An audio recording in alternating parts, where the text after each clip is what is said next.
very warm good morning to everyone.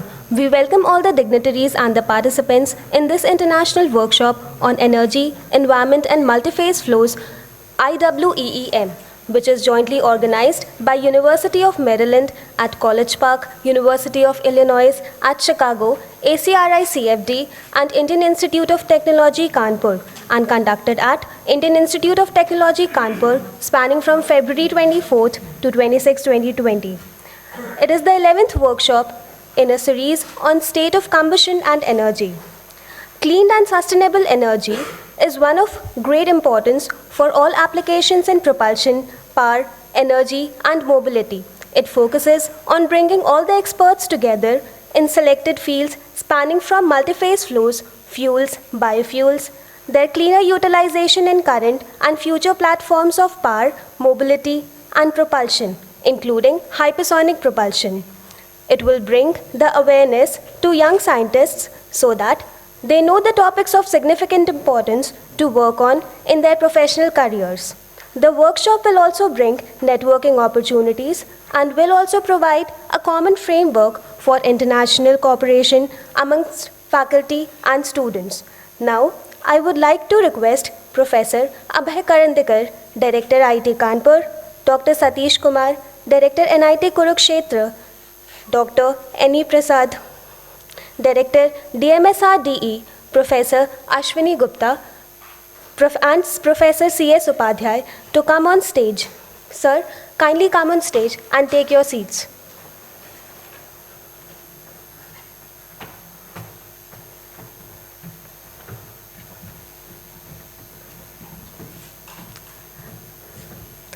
At this stage, I would like to call upon Professor Abhijit Koshari, who is currently the head of the department and one of the organizers on the stage, and welcome all the delegates. Sir, please. Good morning, everyone. On behalf of the organizing committee for IWEEM 2020, I'd like to take this opportunity to welcome all of you in IIT Kanpur for this event, which is, as Sindhuja has mentioned, is 11th in the series of events we have been organizing since 2005. And it is a great honor to have this distinguished people among us, as well as we have lots of participants and speakers from around the world. We have close to 30 speakers spanning about 10 countries from around the world. And also this event is jointly sponsored by TechCube, so we have a lot of participants from various TechCube universities. So I hope all of you will enjoy this event. And I see that Dr. C.S. Upadhyay, the director of TechCube IIT Kanpur, is also coming in. So I can take over. Now, I would request all the delegates to kindly light the lamp. Sir, please.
I would also like to request Professor Abhijit Koshari, sir, to kindly felicitate all the delegates.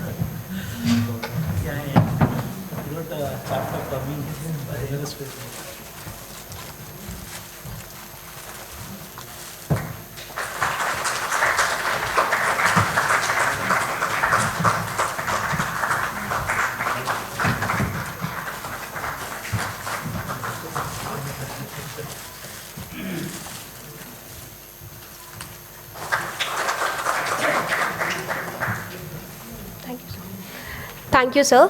Thank you, everyone. Moving ahead, a leader is the one who knows the way, goes the way, and shows the way. And Professor Abhay Karandikar is a perfect example of a good leader. He is currently the director of Indian Institute of Technology, Kanpur. He has taken up several leadership roles in his illustrious career.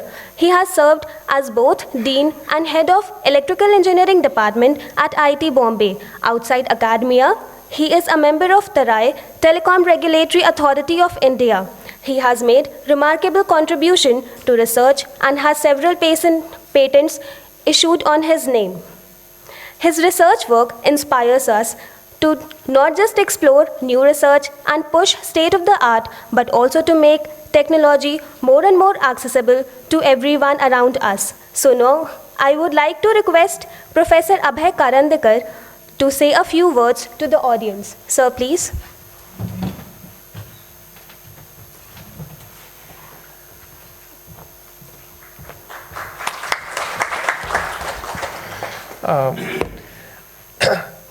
Dr. Ishwar Prasad, the director of the DRDO lab, the local DRDO lab, as we say in the Kanpur. Yes. Dr. Satish Kumar, Professor Ashwini Gupta, my own colleagues, Professor C.S. Upadhyay and Professor Abhijit Kushari, distinguished guests, and my colleagues, students. Welcome to IIT Kanpur for this International Conference on Energy, Environment and Multi-Phase Flow. As was highlighted in the introduction, that this is an important conference which brings researchers from multiple disciplines, to deliberate on an important topic of sustainable energy. IIT Kanpur has had a long history of working in various aspects of this topic, both in state-of-the-art theoretical and simulation work, but also in developing solutions which may be directly useful in the industry and having an impact on the society. For an institute, for an IIT Kanpur, it is a moment of pride that we are an institute of national importance, and this year we are celebrating our Diamond Jubilee. We have completed 60 years. The institute was established in 1959, and it is indeed a matter of great honor that we continue to pursue the excellence in research, particularly the research which is multidisciplinary and brings in researchers from the different engineering fields with a topic which actually touches all aspects of our living, and that really I view this topic is in the directions. We have a good lineup of speakers, and I hope you will enjoy the deliberations in the conference. Particularly, I would like to welcome our international guests also to this campus. This is a beautiful weather and the perfect time for holding conferences, particularly in the city of Kanpur before it is not so cold, and also it's not becoming that hot. So I'm sure you will be able to also enjoy the campus as well. Welcome again, and my best wishes to this conference. Thank you very much.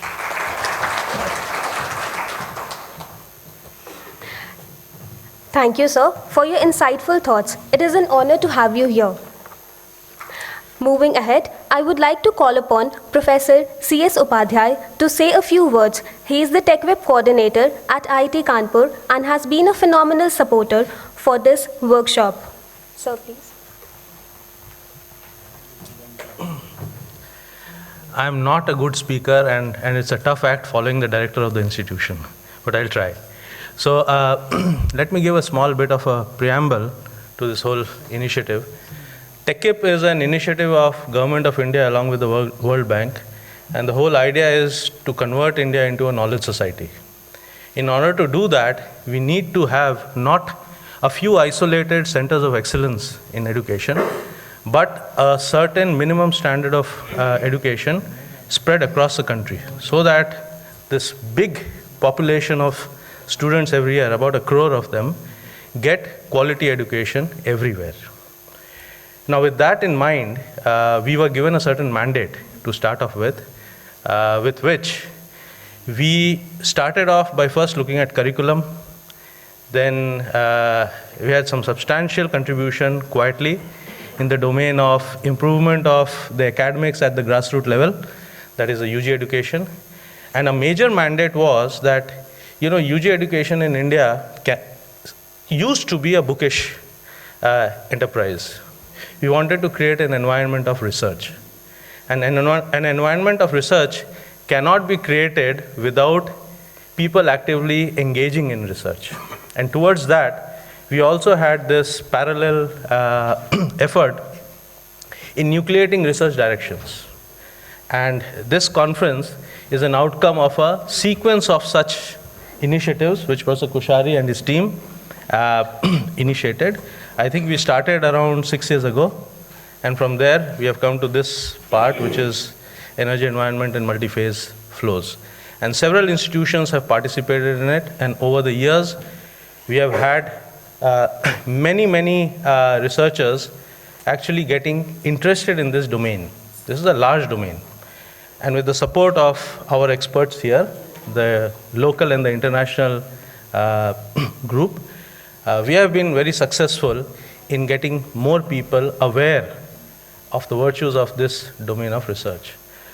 We hope to continue this initiative, and through several such initiatives that Professor Koshari and his group can come up with. Similarly, we have a big program going on in robotics, where we have become the nodal center for robotics education in the country. And that's a big achievement for us as IIT Kanpur. On the same line, we are also working in the direction of AI, data sciences, design, and so on. Several, it's a plethora of, a whole collection of domains through which we hope that our state colleges, the NITs, and even the private colleges which are getting into the domain of research get into this fold of researchers and start doing something meaningful which percolates down to the students finally as knowledge. With that, I would like to thank the people on the dais. I would also like to thank my team here. Quiet workers, Shirley, Sonia, and the whole team, who have quietly put in a lot of effort over the years. It's not just in the last year or so, in building this whole entity. And we have a very good website. I request all the researchers from the various institutions to visit our website. Amazing collection of knowledge, okay? And with that, I would like to thank everybody on the dais. I would like to thank Abhijit for giving me this chance to speak. Thank you. Thank you, sir, for your delightful words. This meet would not have been possible without your constant support. Moving ahead, I would like to extend a hearty welcome to our distinguished guest, Dr. Satish Kumar. Dr. Satish Kumar is currently the director of NIT Kurukshetra. He is a distinguished aerospace scientist reputed with outstanding contribution in the missile and strategist systems. He played a key role in the development of the first ever indigenously developed liquid propellant rocket engine for Prithvi missile. He has served at Terminal Ballistics Research Laboratory, TBRL Chandigarh, as a director and made significant contributions. So now, I would like to ask Dr. Satish Kumar to enlighten the audience. Sir, please.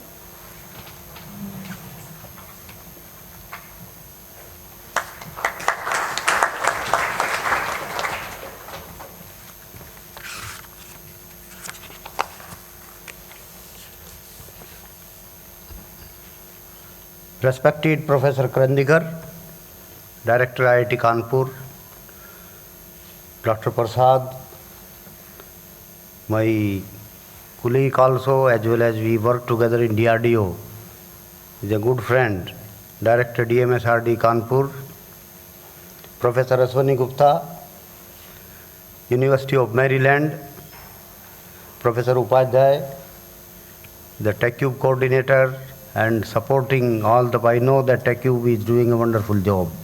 In NIT also I see here also it's great, really.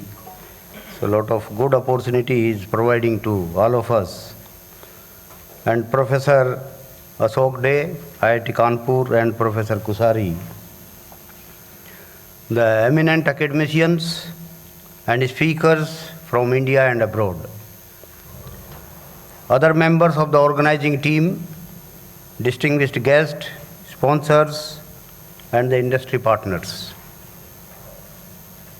media persons and other members of the faculty, dear participants from India and abroad, my dear students, ladies and gentlemen, a very good morning to everyone present here. I am indeed very glad to be a part of this important gathering, and I express my sincere gratitude and thanks to the organizers for giving me the honor and opportunity to interact with you and learn from you. Being the alumnus of IIT Kanpur, I connect even more with this workshop being organized at this campus. I congratulate the organizers and the IIT Kanpur for hosting this international workshop on energy, environment and multi-phase flow. The workshop is 11th in series in India, and I am happy that we have been able to maintain the momentum going well all these years with the scope and the participation on the rise every year. I am proud to share that the recent two workshops, that is 9th and 10th, were hosted by NIT Kurukshetra. Professor Pankaj Chandna and Professor Vinod Kumar were the key persons behind the success story of these workshops. Of course, Professor Ashwani Gupta is always the motivator, and he sees that many people, they come from abroad and within the country and do the deliberations on this important issue. And I appreciate that my both the friends from NIT Kurukshetra, they are present here today also. The theme of this workshop connects the subcomponents that are essential and important for the sustainable future. Everybody is worried about the future, and we need to focus our research around these subcomponents. I am given to understand that there is excellent national and international participations in the workshop. Also, I am very encouraged to know that many world-renowned experts on the topics related to the theme are the eminent speakers in the workshop from across the country and abroad. A glance through the list of the presentations, plenary talks, panel sessions, poster sessions, and a session on research in progress scheduled for these 3 days speaks the quality and the quantum of the knowledge we will get to listen and to interact with. Just coming to the topic, little bit I will touch upon if time permits. We all know a reliable economy, competitive and environmentally sustainable energy system is the cornerstone of the modern society. And I see that 2020 is an exciting year for the renewable energy. More and more countries and the cities are adopting ambitious renewable energy targets, and the technology is evolving rapidly. India is also working towards producing 40% of its installed electricity capacity by 2030. It's a big target. This would lead the significant shift from the coal-based power generation to the renewable energy source.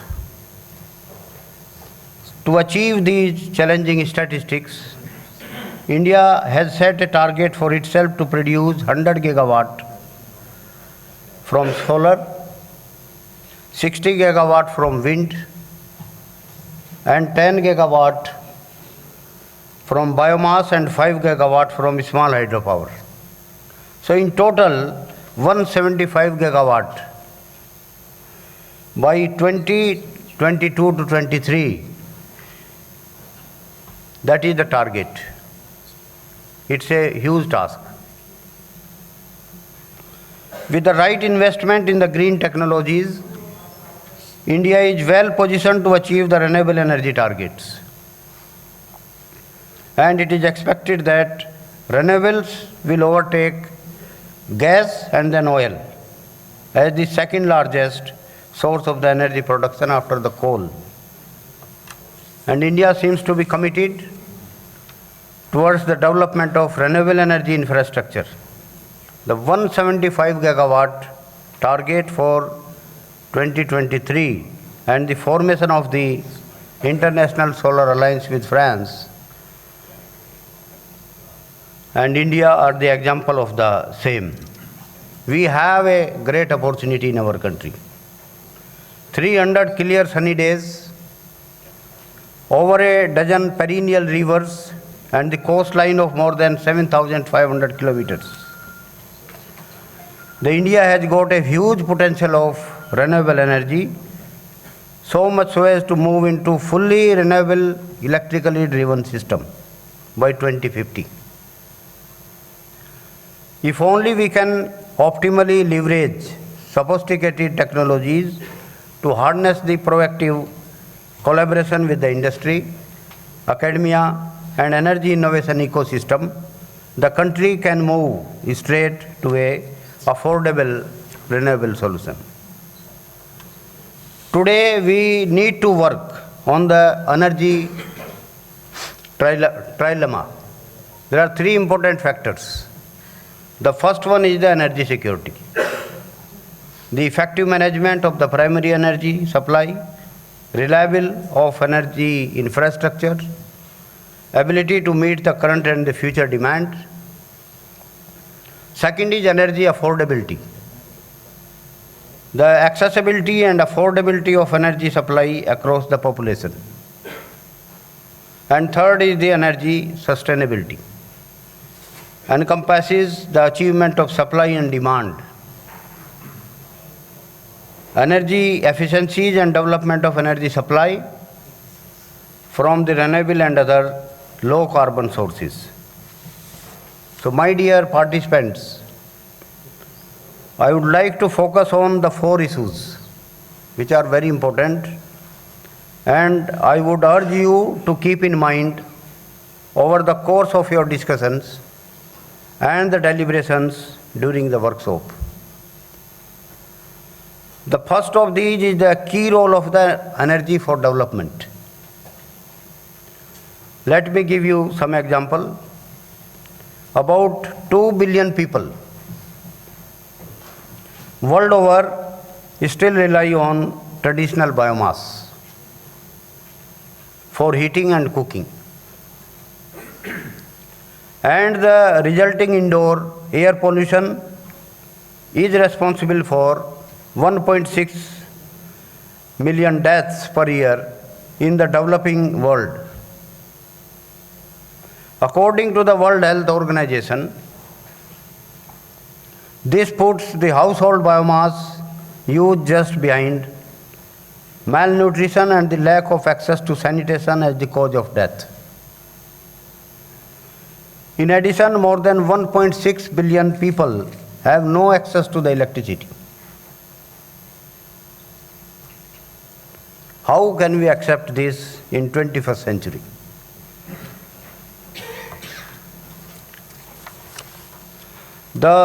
Therefore, we must simply integrate energy into our strategies for poverty reduction and growth and develop the technology solutions for the same which can facilitate easy and affordable access of energy to all. Likewise, we must always be mindful of impact on poverty of the decisions. We can take on energy policy as the policy planners that many of us, we are involved in that. In the morning, while taking the breakfast, we met the Joint Secretary of MNRE. So we were discussing with him.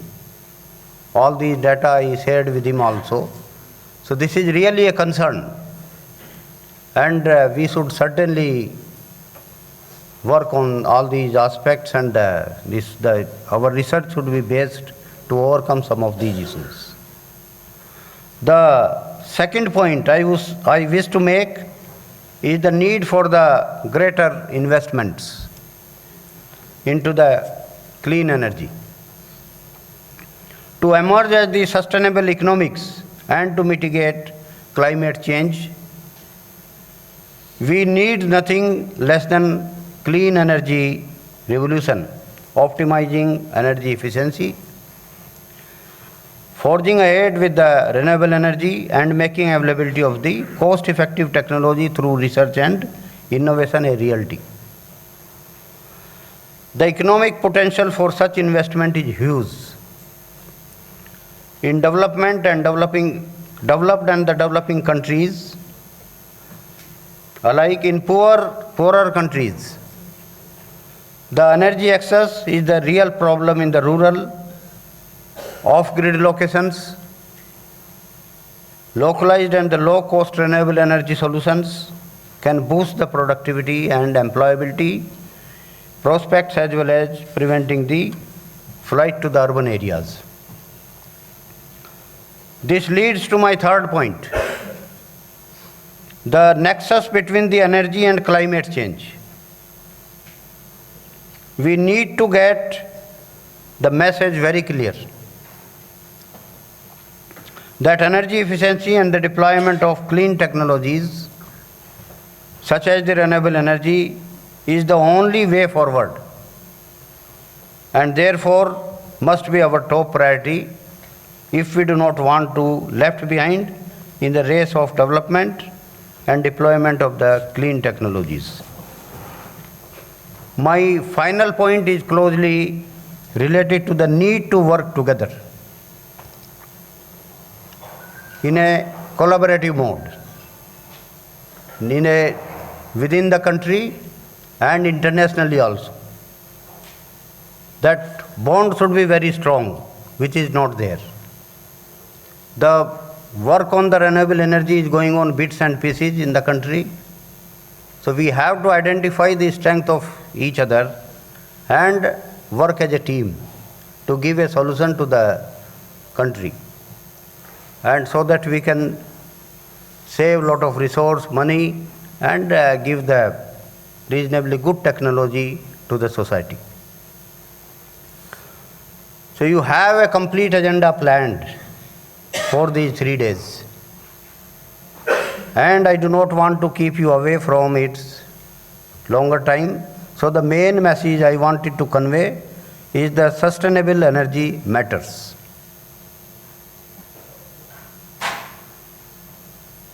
It matters for poverty reduction and sustainable development. It matters for the economic growth and combating the climate change. We urgently need a long-term solution to the world energy needs, and this can only be achieved through working together on the challenges and issues, technologies and transformations facing the energy landscape of the future. Sustainable energy for all will transform the lives, economies, and the environment. It will help to build the kind of future what we are aspiring or what we want. So workshops such as this will provide a valuable opportunity for the faculty, research scientists, industry specialists, and the decision makers to share the experiences. I am appreciative of many distinguished experts and also the delegates who have come to share their knowledge in this workshop. I am sure you will have fruitful and rewarding exchanges over these 3 days. I wish you fruitful deliberations and a very successful and important workshop. I am appreciative of the effort put in by the organizing team of the workshop to make it a grand success. I wish the workshop all the success and look forward to learning about the outcome. Thank you very much. Jai Hind.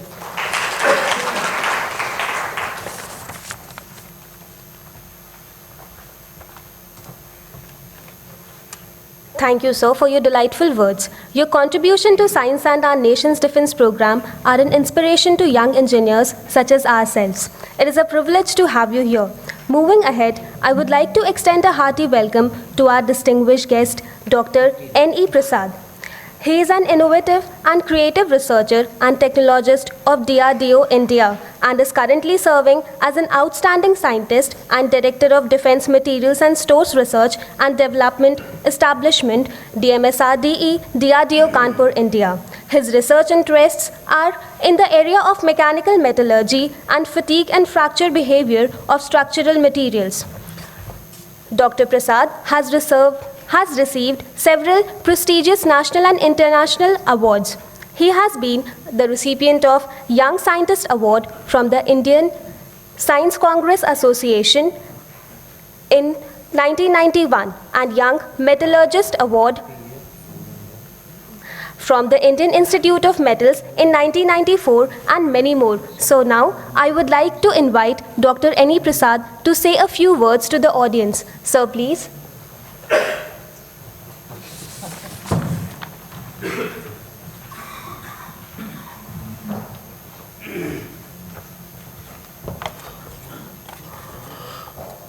Good morning, friends.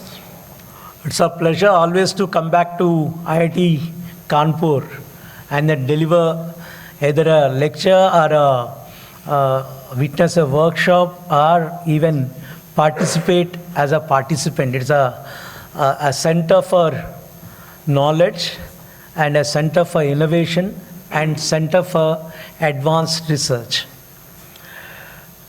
Let me first of all thank Professor Karandikar, Director IIT Kanpur, to extend my service as Senate member of this institute and also be a part of many national committees that institute bears. It's a pleasant surprise that I find Dr. Satish Kumar, my senior and a Padma Shri of this nation, a very distinguished missile scientist and a technologist, and headed the Terminal Ballistic Research Laboratory with great distinction. I also find Professor Ashwini Gupta, a very senior faculty as well as a scientist from USA, and many others taking part in this workshop, which concentrates and dwells on energy and energy solutions and sustainable energy solutions and some of the advanced topics. Before I briefly cover only 2-3 topics because we are already off the time by half an hour, so I'll not disturb the rest of the day's program. But what I would like to tell you is, this is the 4th major conference that I have been on this dais in this very auditorium. The first one is the IIM annual meet, where our book was released and we had a parallel session here. The first book in IIM series, which is maybe this place has been very auspicious and also very, very lucky for me. That book had become the highest receiver in the public domain in terms of open book series. Then I also conducted in the capacity of Vice President of SFA, Society for Failure Analysis, a very international workshop spanned over 2 days. Then we had a very, very important seminar on life extension. And in fact, many members of the Air Force station here in Kanpur, as you all know, Air Force has started in Kanpur. The first aircraft, AN-32, was built here, and there was nobody to certify or qualify that aircraft. So the aircraft builder, Harjinder Singh sir, had actually flown himself from here to Bangalore and then qualified that aircraft at it went to production. So Kanpur has a history of aerospace. So I also belong to that community because for the last 40 years, I've been working on aeronautical materials and aerospace materials. And today is a major shift from my domain, because now as a director of a functional materials lab, you are supposed to speak on something that you do not know. So I do that a bit because I would like to do that limitedly with 3 topics, which is aero propulsion, hypersonics, and materials for alternate energy sources. Only a minute or 2 on each. The propulsion, if you see the carbon and sulfur emission levels, are very, very important. And they are the ones which control the atmosphere and also the ozone layer and the normal city pollution. And these air pollution and aero pollution coupled together has become a major impediment for progress in the major cities. In fact, people are thinking about reverse population, that people would like to go back to the towns and villages and live at least their the late career and late years in an atmosphere that is not that polluted. So you can imagine the importance, though the systems and aero engines are becoming more and more efficient and more and more environmentally strict in terms of the quality norms. Despite that, the mere use of the transport, the 10-time-fold increase in every 5 years in the world transportation is putting a lot of burden on the human resources and the human skills in developing air pollution-free systems. Then I'll come to the second topic, which is the hypersonics, which is very, very important for defense. All of you know it's a very strategic in one nature that hypersonic vehicle is very difficult to detect by radars and any normal means. So it becomes a favorite weapon for defense. But as you all know, each of the hypersonic cycle goes through 2 major re-entry operations, that is away from the Earth's orbit and coming back to the Earth's orbit. So this puts tremendous pressure in terms of aerodynamics and aerodynamics related heat generation. The temperatures of the components often exceed more than 2000 degrees centigrade, Celsius. So it is very difficult to develop materials in this country of that order. In fact, I remember the first meeting when they said, this is a hypersonic HSTDV vehicle that DRDO is going to do. And we asked even the experts. One of the experts has put only the material melting point based the design. And it would have weighed 20 times more than what is acceptable.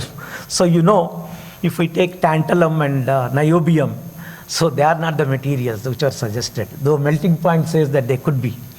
So we had to go and resort to the carbides, the sulfides, and many of the advanced ceramic systems and ceramic composites, which are the material for hypersonic vehicle, which are not available even today in the world scenario. So the India is also working on this. First we went for the 22nd flight. Now we are asking for 600, then almost 1800 second flight. It is very, very difficult to do. And also the government of India has asked for a reusable hypersonic vehicle. In fact, a major program called HyperMat was initiated at DMRL, and Dr. Amol Gokhale led that after the initial design by Dr. Y.R. Mahajan, who had also worked in United States. So the major materials requirement also happens in aeronautical systems. That paves way for me to talk about aero materials.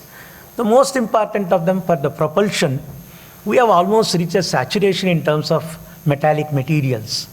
The nimonic superalloys, the directionally solidified and single crystal, and even with the air ventilation, which happens at a very highest level, you have channels of air and also the thermal barrier coatings, which allow the aero parts, the blades and vanes, working at temperature almost 50 to 75 degrees above the melting point of the metal.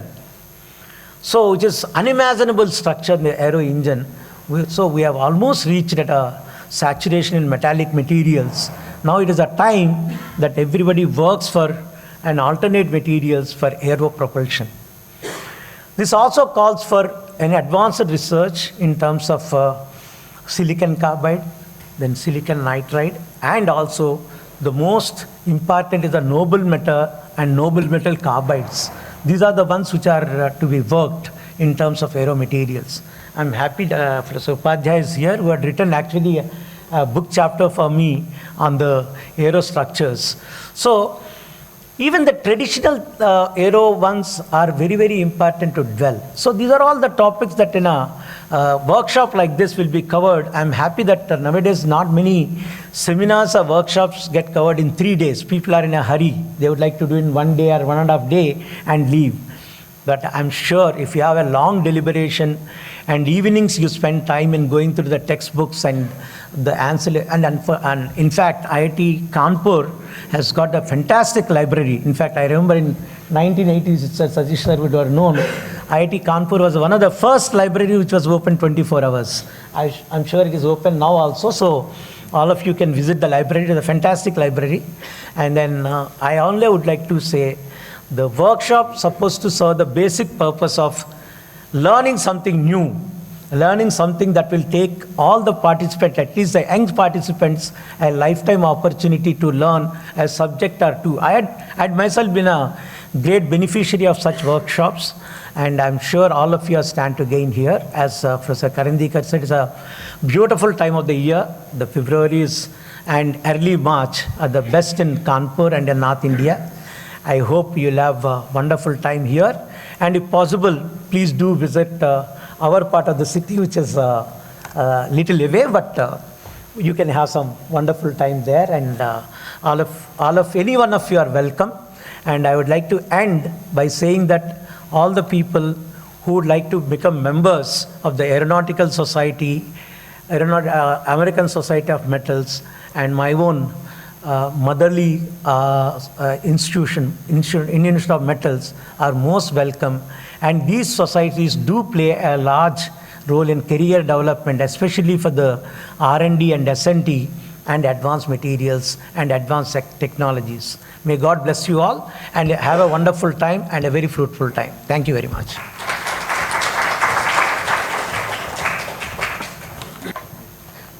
Thank you, Dr. Prasad, for this wonderful talk. And I was just talking to Dr. Gupta that we organize this event every year. I promise you in the next event, we will have a specific session on aero materials. Because we also realize that there's a lot of importance. And since we work in engines, we know how materials are important because you put restriction on us, our designs. so now I request Professor Gupta to please give some token of appreciation from our side to our distinguished guests.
Thank you, everyone. Finally, I would like to invite Professor Ashwini K. Gupta, who is also one of the organizers for this workshop, to say a few words to the audience and provide the vote of thanks. He is a distinguished university professor at the University of Maryland, College Park. He obtained his PhD and higher doctorate from the University of Sheffield, UK, and also Doctorate of Science from University of Southampton, UK. At the University of Maryland, he received President Kirwan Research Award and College of Engineering Research Award. Sir, please come.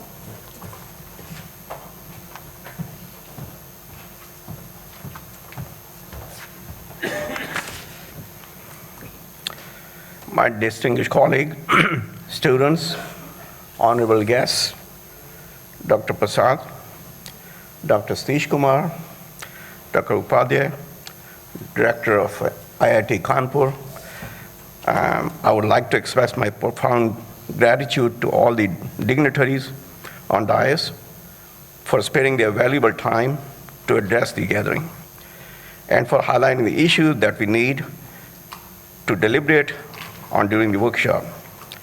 They all have highlighted the need for international workshop, deal with the multidisciplinary approach for high quality research. These will all form the basis for deliberation during the upcoming 3 days. Secondly, I'd like to thank all our collaborators, sponsors, that includes TSI, TQ, the Gale House, Springer Publishers, United States National Science Foundation, US Office of Naval Research Global, and for their generous support. It's clear that without their support, we won't be able to do the quality workshop which we have done and in the past several years too. I also like to take this opportunity to external thanks to all the participants for their enthusiastic support participating at this workshop. Lastly, I thank all the organizing committee members, and it's a lot of work. We see the outcome, we are here, but over the last 1 year, Dr. Kushari, Dr. Ashok Day, and many others involved in this work. And some of the volunteers, I think some of the international visitors, they came, they all met at the, brought us over here. So it's a lot of work, and I'd like to give my appreciation and their support. And I think it's clear that without their support, we won't be able to do the quality workshop which we've been able to do. So thank you all again, and I look forward to the very productive workshop over the next 3 days. Thank you.